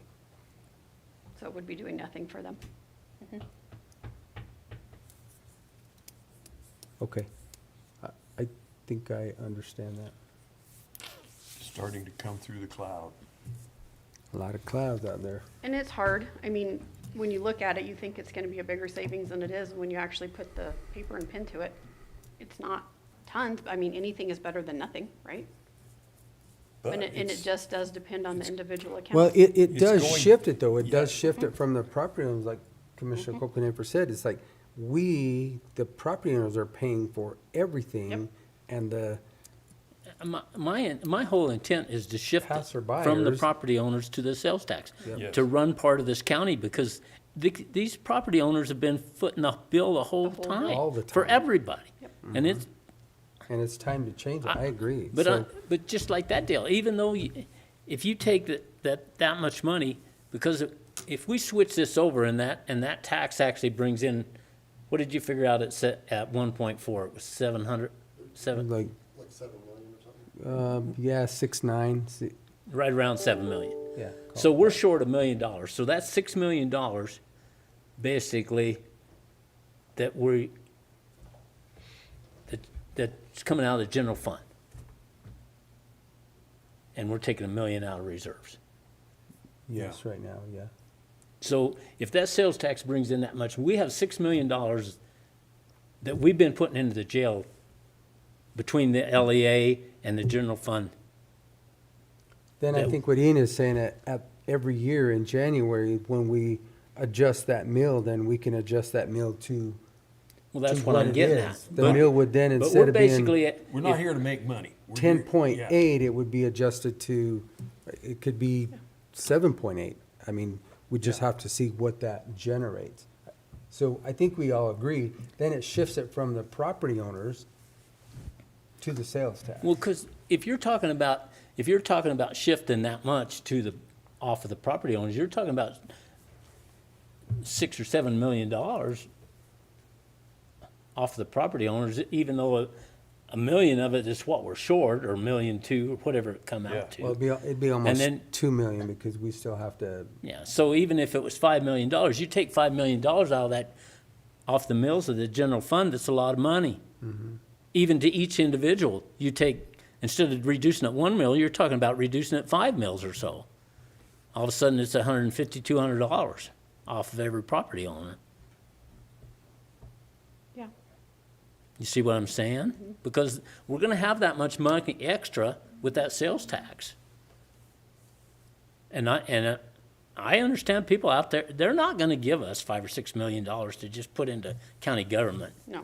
We have got to right, which is, I think, what you're saying. reduce this mill down That's the pledge, where it Ian, balances. But we can't. Because I don't tie want a bunch ourselves of extra to money. that. I don't think that's our purpose. No, it's to shift I it. think our purpose should be to shift the burden from the property owners to that sales tax. And To start in carrying setting this those- county instead of just putting it Just the all on the property property owners. owners. We will know what Because our that's what it is right now. property insurance and our health insurance rates will be at the time before we set those mills. Yes, So we'll know what kind of because increases we're gonna have to. we don't absorb. ever get those until the end of November. Right. So, yeah. Will we because know that what the was sales a- tax has brought in by the time mills need to be set?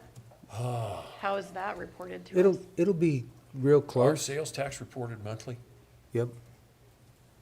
I mean, I When have you're to, paying them, yes, you have to Yes, pay monthly. but- I don't know how it's reported back to the, Thing of it is, once you put Pretty that, sure they are. and once who collects it? Does the state collect it and then Okay. yeah, the individuals pay And it what to do the they state take and then for the. collection? I don't know. Thought I- And And that's then gotta what's be the built into the turnaround formula for too. payment too? Yeah. I think that is our purpose, what you're saying. it is my re- purpose. It I is. know that. Oh, yeah. The Because I don't think people will ever mill pass the thing if we don't have it. After, of the property owner to the entire, everybody going to Everybody. and fro. and in Yeah, my okay. discussions with people at the coffee shops and wherever you go, if you say you just want a sales tax, they're dead set against it. But if you say you're gonna offset some of their property taxes, they're willing to listen. They're willing to talk. Well, most of them know that everybody's gonna be paying it, not just part of That's us. exactly right. And, I mean, if our economic forecast of this big project down there is anything to be set upon for us to set in stone, we're looking at 600 to 1,000 people getting incomes from this and spending money in this For area. 5 years. For Well, 5 years, well, 2.5 4. to 5 years. Yeah, What's the project? The Sun Bear. Sun Bear project down on the Mountain Ute Reservation. I mean, it's it's the third largest solar project in North America. Oh, wow.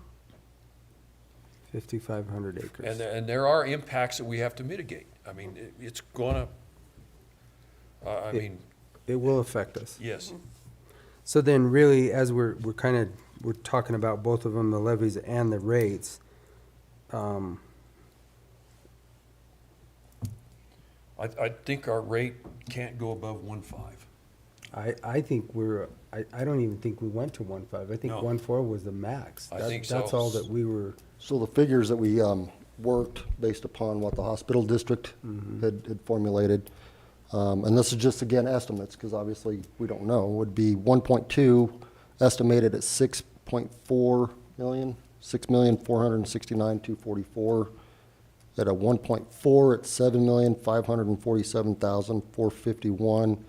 And at a 1.6, it'd be 8,625,658. yeah, so I think And you pay Everything below that. for what for city sales tax now? 0.4? 4.06? Oh, for city sales tax? Yeah, 406, I think. 2.9 for state, so Yeah. call it 3, that's 7. I know total is Eight. 7.35. So this would add another %, Yeah. round it up to 9. So our guesstimation was 1.4 would be, And that's, I think that's what we gotta look at, is the 1 point, I think the 1.4 will do it. I don't think it needs to be, I mean, I looked at all the Yeah, others. I don't think You we can- know, La Plata County's is 2%, Montrose is 1.75. I don't think we're in the same situation. I think we can do it at the 1.4. I know that it's less, but I still think that it's Less is better. way workable with what we have right now. I do too. And then depending on the, Then you know, float the levy to make it work. Kinder Morgan and what happens there, you know, that still keeps us, Well, but that's the thing, if we just pledge that we're gonna reduce that, if we need to bring that back up a little bit, we can do that. yeah, You know, I mean, you can adjust that back and forth. where- annually. Annually, we can do Or that. if you have to give one of the county general levies to one of the other entities within Yep. the county, you still have it there to be able to disperse. Correct. Right. Yeah. I get it. Thanks, Ian, I appreciate it. Do you think we got Ian convinced to vote for it? I don't Not know. yet. I don't Not know yet. about Ian. He's, Not yet. He's gonna be the He's tiebreaker. not making any commitment not. there, I can see it in his eyes. you know, He's not something gonna else make that, any commitment. you know, we haven't, you know, it needs to be talked about, but Rob was in here too, you know, our cost that we pay for our roads has, I mean, gone Just look at absolutely, the oil. absolutely through the roof, just the oil. Just Just the by oil. itself. So, as we shift those, it's going to be able to do a lot for the people that live here. So, I think we can do that, and it would just have to be an annual reduction based on what we know we've collected. And it might, you know, it's probably gonna move every year. I mean, Well, it I'm sure definitely it could is. move every year. Okay, And it will depend on sales tax revenues. I mean, absolutely. how it moves. We could have another 2020. And those will fluctuate Yeah. depending Well, on 2020 winters, was summers, pretty everything. good. I mean, the city of Cortez during the COVID made out like a bandit. I think that also, I think we should, one thing we should discuss though is the fact that if we put that at 1.4 and we say this is all going to the sheriff and the jail and the task force. Yep. What if it actually brings in more than what we need for all that? What are we gonna do? I don't think. I'm just asking the question, what are we gonna do? How are we gonna handle that? If there's as excess far- revenues in that side, If there's enough revenue in that side to do more than what those three need? Because I can see that happening. that's a good point. Yeah, I can see that happening because it depending, just like all the stuff you're talking about going on, the Maverick going in, all these different things going in, it's gonna all increase that. Very well could. And it could go So these over are- what we actually Yeah. need for those departments. Yeah, these are But- estimations of So past. if we have that kind of increase, it's gonna also justify them increasing staff because the impacts are gonna be. Well, I and we're know it's have to gonna increase mitigate the those cost impacts. there, but I don't. Right. I'm just putting out the scenario, what if it actually does bring in more than that? I guess. We can, I mean, I just, Ian question. I think don't- we need to have a Well, scenario there that we need to have a plan is to tell the people, if it brings in more than we need for that, what are we gonna do with it? Are we gonna put it in reserves? We gonna, what are we gonna do? Well, I think I think if you put it in reserves, it would be reserves for Sure. law enforcement. Okay. I mean, you can't put it in the reserve for the general fund for can't put it- capital. yeah. Everything that's raised with this tax has to go to the public safety organizations that you put on Yep. the resolution authorizing the ballot question. Okay. Which is basically what you just stated, jail, sheriff, drug task force. Those three, And that was it. that's what we named Yeah, in that's there. what we named. No. So it would be just a fund for those three specifics. And that would any be excess over that, we would have to put into an account for separate. them. Okay. I'm just asking questions because Any I, problems people are handling gonna this ask from your these office? things. They're Yeah, gonna ask just- these things. Not from and my we better office. have an answer. Ellen's office would be the one creating new funds and doing all of that stuff, and I don't think it would be hard for her to create a new fund for Right. the reserves off, or I mean, the extras off of that. As far as my office, every year I just have to put the mill levy in before I do the tax roll, whatever it ends up being that you guys Okay. And sign off on. correct me if I'm wrong, Ann, but the other aspect that you would have on that is if you brought in excess and you reduce your general fund mill, you might be able to also offset the LEA mill in comparison to what was brought in, so. Yeah, I mean, the money has to be Allocated used towards again that. Yes. for the law enforcement stuff. So that's the So restriction. If it was short next year, you could pull out of that reserve and still fund everything that you were funding Right. because of the sales tax if it moves up and down. Well, and like you said, if there was excess there, you could reduce the LEA mill levy for a year or two until it balanced out, and then adjust it back if you needed to or whatever. Yep. I'm just asking questions because I think that's the I wanna flexibility know, that we do we have an have answer? now. The more questions you ask, the more questions we can field, because these people are smart out that are, They're I've been gonna, talking they're to gonna them, ask they- these they questions, know. and I They're just, gonna ask them. I just They're want gonna everybody to have an answer for them. Yeah. They're gonna Because the ask. worst thing you could do is not be able to answer their questions, Yeah. because, And everybody be on the same page and answer it the same. yes. Right. Yeah. Very important. Which we actually have that flexibility right now too. We could move anywhere within that mill that we want annually when we certify our mills in January. Yeah, okay, Yep.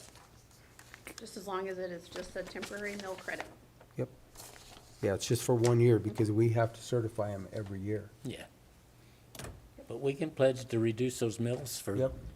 Like Cortez Sanitation Whatever that District, for excess an is. example. Probably out of the last 3 or 4 years, they've taken a 0 mill levy. They've taken their whole entire levy as a credit. Because I guess they have enough in reserves, they're able to manage their whole sanitation district off of reserves. Or what's coming in, or fees, fees, or, probably you know, they fees. don't need tax money on top of. So they didn't forego their levy, they just took it as a credit. Yep. Because And it then will. next year, you know, it comes back, and then they decide to take it as a full credit or a percentage credit or whatever, Okay, just every year. very good. Anything else? Anything else? No. Anything else? are you Leslie? guys all okay? Is everybody okay with that? Doing it Well, that it way? makes sense because we get to certify those every year anyway. Yeah. So once we know what, because typically by the end of November, we should know what, or Should we're know gonna our have a big- real some good of our big costs projection are. of what I those mean- are. Yep. Values will be in, so, Then- Yeah. I mean, Then we're gonna be able Insurance to numbers will be in. set it. And Our we're insurance pledging numbers to are do nothing. that, I mean, however, we're oh, not yeah. boxing anybody in after us. Yeah. I get it. Okay. Very good. Then we have come to the end of our meeting and this workshop is adjourned. Thank you all.